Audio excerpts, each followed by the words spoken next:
Айдас ба сургамж толилуулж байна.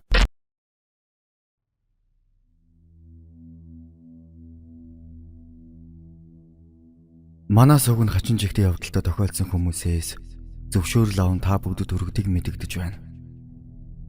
Оюуны өмчийг дээдэлсэн танд баярлалаа. Гэхдээ энэ явдлыг би эзнээс нь зөвшөөрөл авч чадаагүй болно.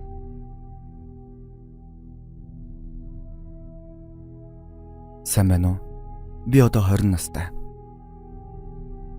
Ухаан орсон цагаас 15 нас хүртлээр амьдэрсэн байшин нүн болдог байсан зүйлсийг хуваалцмар санагдлаа. Манайх гол ус, уул ус модтой газар амьдардаг байсан. Монгол эрт амьдардаг айл гэж бараг л байдаггүй. Ихэнх айлууд нь хашаа байшинд амьдардаг байлаа. Үүнийгээ дагаад ч тэрөө эзэнгүй хуучин балгасууд ихтэй газар. Би айлын том охин л доо. Ээж аав маань завгүй байдаг байсан болохоор эмээ өвөө дээрээ өссөн юм. Өссөн байшинд маань нэг ханны наан цаан залгаад хөрштэй байдаг байлаа. Нэг том байшин хэрнээ тусдаа овоогдсон гэсэн үг л дээ. Баг байхын манай хөрш болж орсон айлууд удаан тогтдоггүй, байн гарихуудаг, эрүүл уруул тасардаггүй, орой бүр л уйлан дуулаатай байдаг хэцүү хүмүүс байсан юм. Гэтэл намайг 10 нас хүрдэг жил манай хөрш тал руу нүхэр болсон. Тэнд айл уралгүй жил гарan болчихсон байсан юм. Одоо бодгоор гал тогоо том өрөөнөөс гадна илүү 2 өрөөдөө байсан болохоор ч тэрөө өвөөгийн маань бие өвдөөд хэвтэрд орсон жил байсан юм. Би модоо хүн бусад хүмүүстэй нэг өрөөнд байх асуудалтай болохоор биеийнх нь намрыг бодоод устын өрөөнд оруулах санаагаар нүүсэн байх. Тэр үеэс л сонин зүйл мэдрэгдэж эхэлсэн.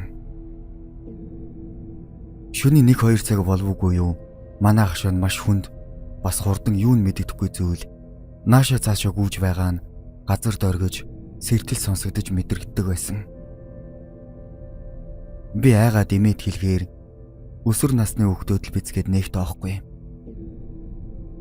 Тухайн үед тэнд өсвөр насныхан олон бас ихч сахилгагүй байсан. Гэхдээ бидний хөрш тал руу нүүхээс өмнө ерөөсөө тийм чимээ сонсогдгүй байсан гэж санаж байна. Эхэндээ гадны гүөх чимээл сонирн байсан ч нээх удалгүй байшин гаднаас нь зурж, майжих, эсвэл дээврийн хөндөд юм тогших чимээ гардаг боллоо. Дараа нь цонх зөөлөн тогших чимээ гарч тун удалгүй үүдний амаар дотор юмс түчгнэх чимээ гардаг болсон. Тухайн үед яагаад ч юм муур хулгана гэдэл тоодоггүй байж. Байшин дотор мэдрэгдэг болох хүртэл шүү дээ. Би 11 лүү 12 настай байсан байх. Шүн нууцаар утас үзээд унтгаа мэдэхгүй 3-4 цаг болол сэрүүн байж байтал галтгооны шал чихэрхэн сонсогдов. Хуучны модон шал болохоор хүн гიშгэж чимээ гардаг байсан юм л да. Би имээг л намайг утас үзэж байгааг мэдээд ирж байна даа гэж бодсон. Тэгээд утсаа нугаа чимээгүй чагнаад хэвтлээ. Гэтэл маш удаанаар намайг гидээдж байгаа юм шиг алхаад байгааг анзаарав. Эмээ маань байсан бол гялс хурж ирээд хүнжил сөхөөр юм гэж бодоод нэгэлж ирэхэд явчихсан. Ямар ч гэрэлгүй унтдаг болохоор юу яваад байгааг харах зориг байсангүй. Гэтэл тэр чимээ алхасаар яг орны минь дэргэд ирээ зогсчихлоо. Би амьсгаагаад үгжээд хам хөлс асраад байж байсан. Гэтэл хүнжилний цаанаас чихэн дээр минь айхалж үхсэн чимээ гарав. Би шууд л нүдэн анаастай чигээрээ эмээгээ хамаг чангаараа дуудсан. Эмээч сэрээд гэрлээ хасаахтай зэрэгцэн би болсон зүйлийг хэлэхэд шүнжин утас үзээд байхаар тэгж байгаа юм гээд л өнгөрсөн. Тэр өдрөөс хойш ганцаараа байхад эсвэл шүн дунд шал чихрэх чимээ энгийн үзэгдэл болсон. Нэг өдөр дүүтэйгээ шүн 11 цагт би засгаар гарсан юм. Тэгээд дүүгээ хүлээгээ зогсож байтал Гудамны гэрэлний сүдэрт манай хашааны цаанаас ар зайсан маш том толгойн сүдэр яг миний урдаас харж байгаа юм шиг байрлалтай харагдав. Би тэгээд таг гацчихсан. Дүү маань ч гэсэн гарч ирж бид хоёр яг адилхан зүйл харав. Тэгээд хашаа руу харвал юу ч байхгүй хэрнээ газар дээрх сүдэр тодоостод харагдаж байлаа. Түүнээс хойш орой гарахаас ч айдаг болов.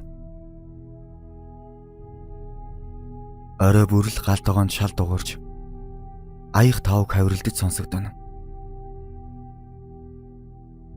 Би ихэндээ сэрүүн байж таарвал айгаад байнга л эмээгээс ирээдэг байсан ч аяндаа сонсоогүй юм шиг байдаг боллоо.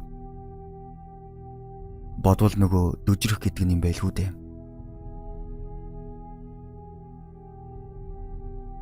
Нэг шөнө би зүгээр унтаж байгаад дээвний хөндөгөөс хүүхэд уйлахтаа төстөө чимээгээр сэрчгсэн.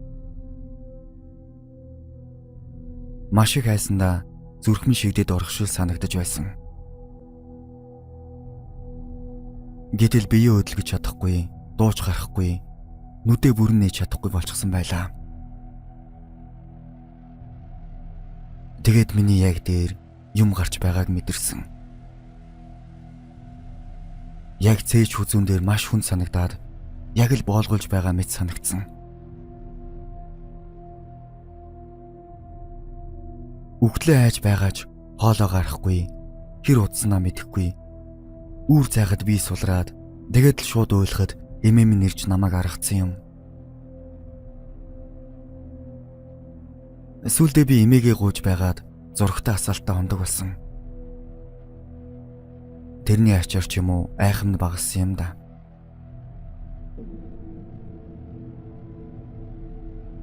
Гэсэн ч орны хөлний хэсэгт ямар нэг юм хараад байгаа юм шиг хүйт дамаар мэдрэгдэнэ. Гэртээ найзуудгаа оруулахаар бүх өрөөний хөшиг нээлттэй бүх гэрэл асаалтаа байгаад танах ямар харанхуй юм бэ гэж хэлдэг байсан. Зуны халуун өдрүүдэд байшин сайхан сэрүүхэн байдагч манад удаан байвал бүр их дардаг байлаа. Үе өдрийн цагаар цонхны урдуур юм гүйж байгаа мэдрэгдэнэ. Бас харагдана. Ганцаараа байж байхад үрдэл нэрээр минь дуудах сонсогддог байсан юм. Манай аав ээжийнх 15 минут алхаад орчих газар амьдардаг байсан. Шөнийн цагаар тэндээс эмээгийнх рүү явах зам нэг тийм эвгүй харанхуй хачин намгүй. Хаягдсан байшин ихтэй болохоор ч тэрөө дундуур явах үнэхээр амар. Яг л цонхоор нь ямар нэг зүйл ажиглаад байгаа мэт. Эмээ маань байсгээл шүдэнд зураад архишаа шидэд явдаг байсан. Муу юмсыг үргээх зорилгоор юм уу да. Тэгж өвөөг маань ах эгч нар асрах болж бид ч өвөөг авч явсны дараа шууд лээж автагаа нэг хашаанд амьдрахаар болоод нүцгээсэн. Тэгээд л юмсын үнэнг баг багаар сонссон доо. Үнэн гэвэл манай хамаатны нэг ах бүү юм л да. Тэгээд имэд маань аль дээр үед л тэр байшин их хуучин бараг 70-80 жил болсон. Олон ч хүний бүтэхгүй энерги шингэсэн байшин гэдэг тухай хэлж байсан юм байна. Тэгээд болоогүй. Нэлийн дээр үед амьдч байсан эзэн нь шалан доор их л үнэтэй багаж хэрэгслээ хийдэг байсан юм байх. Тэгээд нэг өдөр гинтийн ослоор нас бараад гэтэл нөгөө үлдээсэн зүйлдээ хорогдоод үлдчихсэн байсан гэсэн. Эзэнгүй 1 жил байх хугацаанд нь зам зүрийн зүйлс хүртэл үлдсэн байсан гэсэн. Тэрийг эмээ маань өөрөө мэддэг байсан ч бусдыг айлахгүйгээд мэддэггүй дүрсгдэг байсан юм байх. Нүгэд хашаандаа буусны дараа тэнд ямар нэгэн зүйлийг үлдээчихсэн юм шиг санагддаг байв. Эсвэл буцаж очиод нэг хармаарч юм шиг. Энэ явдлаас хойш 17 настай байхад хичээлээс ирсэн чинь эмээ маань гэрийнхээ өөдөнд амбаар барьчихсан байсан. Би ч нэг их юм бодоогүй. Гэтэл тэр оройноос нэг л зүүдэлдэг болчихсон. Яагаад ч юм тэр байшинд орчихсон. Доторх нь хаягдаад тоос шороо хогоор дүрчихсэн. Тэнд үлдээсэн байсан хувцсны шүүгэнээс нялцгай хүний арьс ив хавгүй энд тэндээ оёод наачсан гэмээр маш том биетэй зүйл мүлхэж гарч ирээд миний толгойг таслах гээд дайраад байна гэж зүудлээцэрсэн. Нилээн хэд хоног яг л тэр байшинд янз янзын юм хөөгдөж байгаагаар зүудлээд юр болоогүй.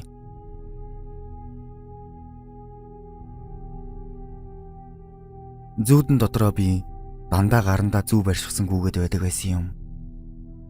Утгыг нь одоо ч сайн мэдэхгүй.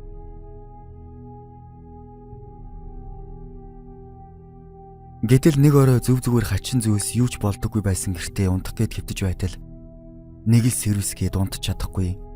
Хаалгууд хүн ороод ирэх гээд ч байгаа юм шиг санагдаад төгшөөд хэвтэж байтал тоонон дээгүүр нэг зүйлс зэрсгээл өнгөрөх харагдсан. Би шууд хүнжил дотроо ороод юу харснаа гайхаад байж байтал гэр дээр юм алхах чимээ сонсогдоод эхэлсэн. Манайх нохоотой ч гэсэн яагаад ч гэр дээр гарахгүйг мэдэж байсан болохоор үхлээ айж үүр цайдал сэрэн хоосон юм. Үүр цайдал маш удаанаар өн доош хөдөлж байгаа нь харагдахаар хүн талхаа нааш цааш алхаад байсан. Нар мандаж шууд жиргэхтэй зэрэгцээд тэр зүйл зогссон.